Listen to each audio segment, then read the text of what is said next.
So I want to show you the new improved bank register in QuickBooks Online. First, this is what the old register looks like. You get the customize button here on the top left where you can choose, how you want to sort it and whether you want to look at all the transactions, cleared, uncleared, show one line item. So you do have on the old one a couple of areas of customization. However, when you turn on the new feature, which is a little button up here that says try them out, and in a couple of weeks or so, all US versions of QuickBooks Online will just be on the new registers. However, for the time being, if you log in August or September of 2015, you may have to just click the little button up there. Before I click that, let me just show you something. Here on the transactions, the way the old register mode worked is every new transaction was the very last line on the register. This has changed with the new mode. With the new mode, is now going to be in the top, and also the running balance of the bank register is going to be here all the way in the bottom. So this is with the old register mode, the rolling balance is on the bottom. So let me click on this button up here, which will turn on the new register mode. And just to kind of give you some background here, what they're trying to do is standardize the look of the register, so it looks like all other screens of QuickBooks Online. That's also a really an important piece. The other nice thing about it is up here is I now get a preview of my bank balance if my bank was connected to the bank with QuickBooks. So if my QuickBooks was not connected to my bank, then I would just see a value of 0 there. So this is still my running balance, which is now in the top and not in the bottom. Okay, and then this here matches my running balance here. Uh, the other important piece about this is the bank balance that's here is related to online banking. So let me click on transactions and banking and show you what I mean by that. When I go to transactions and banking, this is talking about this amount here. So the last time we downloaded the bank for MasterCard, whatever the bank account happens to be, that is the running balance that it's going to show. So you can see in contrast the difference, and the difference is going to be either outstanding transactions or things that haven't been downloaded through the bank here already.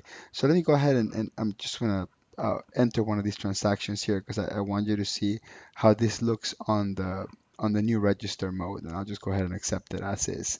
And then let me go back into the register and show you. So now that we're in the register here, let me click on this button here so it shows me the new register. And we're gonna get this, we get to see the transaction that we just added, which is the one that you're seeing right here. This is the one that we just added, the one on the top, and that is changing the balance. See, so one transaction changed the balance. So I'm gonna click on the gearbox here, and then I'm gonna show one line because sometimes I find the one line a little bit easier to see because I get a little bit more real estate. And also I'm gonna show you banking status and reconcile status. So I'm going to click on these two and close this. So basically, the reconcile status tells you if it's been cleared or tentatively cleared. Basically, this means this is going to be checked. So when I go in the reconcile screen, I'll show you. I'll click on reconcile and I'll put whatever the amount is supposed to be. So I'm just making it up right now, but I'm going to show you when I go here, that transaction is going to be marked checked. So it's not clear yet, but it's tentative. That's what they mean by tentatively clear. Let me go back into the register because there's tons of really nice things here.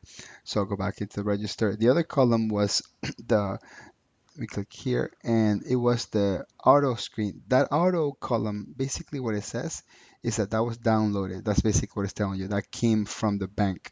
And it just gives you a way you can actually just see that, and by clicking on it, just lets me open the transaction. So by clicking on it, I can just basically choose, let's say I didn't put the right vendor or I didn't put the right category, whatever it happens to be. So I can change it real quick here and then click save, and that saves the transaction.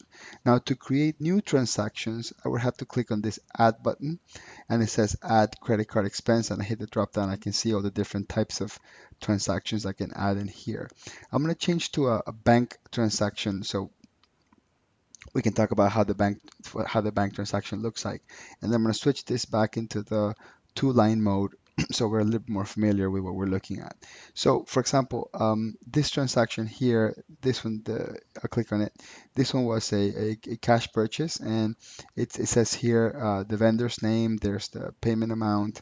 I can delete it, I can edit it, and that takes me to the actual full transaction where I can add customer job or splits or things like this. But what's really neat about this screen is not just being able to customize, right? So here I can choose whether or not I want to see the memo, or whether or not I want to see a one line, or whether or not I want to see the reconcile status, the banking status. That's that's definitely great. Um, but one of the real powerful things they added here, and I keep zooming this out, that's I'm going to put it here, is this, the filter feature here. So for example, if I only wanted to see checks, then what I can do is go to transaction type, click on check, click on apply, and then it's going to narrow down to only seeing checks, and I still get all the columns so I can see whatever I need to see. Or if I want to see just expenses, for example, then it'll narrow down and show me just expenses. So I found that extremely powerful. Here in the filters, the other things we can do is we can go straight for a check number. So if I know my check number, I can put the check number there and click apply, and it will narrow down to just that one transaction. So that's really, really neat. So it's a search, it's a filter. We can also narrow it down and only see, for example, this month. So I'm going to just show this month, hit apply, and then I'll get rid of this number filter.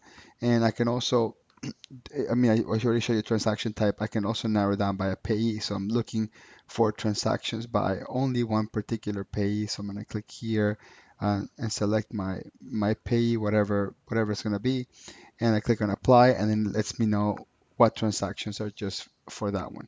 So this filter option here is automatically, it's I mean it's amazing.